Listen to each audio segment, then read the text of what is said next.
Olá pessoal, tudo bem com vocês? Eu sou a professora Marlene Quadros e estamos aqui para mais uma videoaula de arte. Nós estamos falando no grupo 4 sobre o movimento artístico do Barroco. E hoje nós vamos falar um pouco sobre o Barroco no Brasil, lá na nossa apostila, página 255. O Barroco no Brasil. As primeiras manifestações do estilo barroco no Brasil apareceram em fachadas e decorações de algumas igrejas em meados do século XVII. Esse estilo desenvolveu-se durante o século XVIII no Brasil, empregado por artistas, principalmente nas cidades históricas de Minas Gerais, em Salvador, na Bahia, e em Olinda, em Pernambuco. A arte barroca no Brasil esteve presente basicamente nas igrejas católicas da época, na sua arquitetura, nos ornamentos que trazia essas igrejas, nas esculturas e nas pinturas. Os principais artistas no Brasil: Mestre Ataíde, o nome era Manuel da Costa Ataíde, e o conhecido Aleijadinho. Nós vamos falar um pouquinho sobre o mestre Ataíde. Nasceu em Minas Gerais por volta de 1762. Nós estamos falando por volta de 1762 porque não temos um registro de fato da data precisa do nascimento desse grande artista. Ele foi o principal pintor do barroco mineiro. Costumava representar madonas e anjos com traços bem brasileiros. As suas obras encontram-se principalmente nos tetos das igrejas. As cores que ele usava para pintar o teto dessa igreja são muito mais vivas e quentes do que as pinturas do barroco português. No Brasil, esse estilo ele foi se adaptando ao gosto, às características dos nossos artistas brasileiros. E de acordo com o material também que eles tinham para trabalhar as características do barroco aqui. Aqui então, nós trazemos duas figuras exemplificando essa pintura. Uma fotografia do teto, né? Detalhe do teto da igreja de São Francisco de Assis, de Mestre Ataíde, em Ouro Preto, Minas Gerais. Aqui nós temos uma foto mais distante, onde nós podemos visualizar o trabalho praticamente todo. Aqui as colunas, né, que ele pintou. Ele tinha uma noção muito grande, né, de perspectiva. Era como se ele tivesse pintado o céu. E nesse céu, uma grande abertura, onde estava lá, né, a santa e vários anjos, como que dando as boas-vindas às pessoas que estavam dentro da igreja.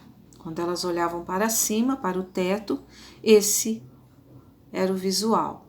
Era não, ainda é, né? Porque essa pintura ainda existe, ainda está lá. E aqui nós vemos o detalhe só do centro da pintura dele, e nós podemos ver melhor as suas imagens. E aí nós podemos constatar, né, aquilo que foi dito, que ele usava realmente cores mais fortes, cores mais vibrantes, cores bem fortes nas suas pinturas. Era o seu próprio estilo. E aqui nós vamos falar um pouquinho sobre o outro artista brasileiro, que é o Aleijadinho.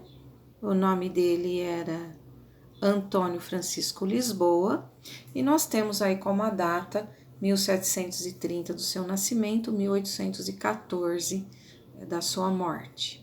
Ele era conhecido como Aleijadinho. Artista mais conhecido do barroco brasileiro, ele foi escultor, arquiteto e entalhador.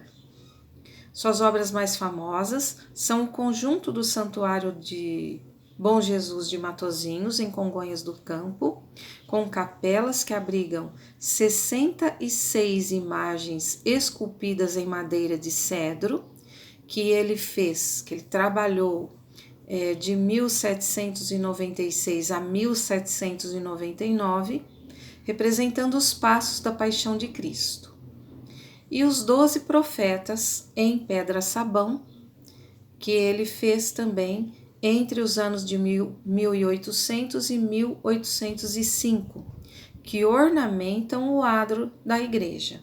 O adro é um pátio que tem do lado de fora dessa igreja, em frente a essa igreja, mas que faz parte do seu conjunto. Aqui nós trouxemos algumas imagens dos profetas, não estão todos, são algumas das imagens. Muito lindas. Aqui é a frente, né, a fachada dessa igreja onde eles ficam. E aqui nós percebemos que eles ficam ao redor. E tudo isso aqui, né, toda essa parte de prédio faz parte da igreja também. Tem os portões, né? E ao redor aqui, conforme as pessoas vão entrando para ir até a igreja, para adentrar o seu interior, elas são recebidas, muito bem recebidas, por essas estátuas dos profetas. Aqui nós temos algumas das esculturas do Aleijadinho, aquelas que foram feitas em madeira, algumas, porque são várias, né? Todinha entalhadas, todinha esculpidas e pintadas, contando a história da Paixão de Cristo. E aqui nós vamos aos nossos exercícios. No Ative a Memória. Material utilizado pelo Aleijadinho para realizar as esculturas dos 12 profetas no adro da igreja do Santuário do Bom Jesus de Matozinhos, em Congonhas do Campo, Minas Gerais, foi.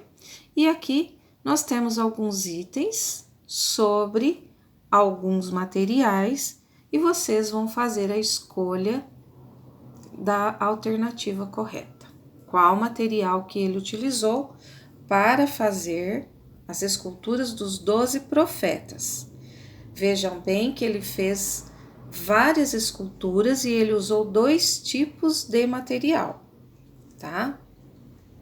Em uma, ele usou madeira do cedro, e na outra, no outro estilo de escultura, ele usou a pedra-sabão, que eram 2 tipos de suportes que tinha na região da onde ele era, Minas Gerais. A segunda atividade que vocês terão tem um exemplo, tem outro exemplo aqui de uma pintura, né, no teto de uma igreja, que se chama A Glorificação de Santo Inácio, pintura realizada pelo artista barroco Andrea Pozzo, no teto da igreja de Santo Inácio, em Roma.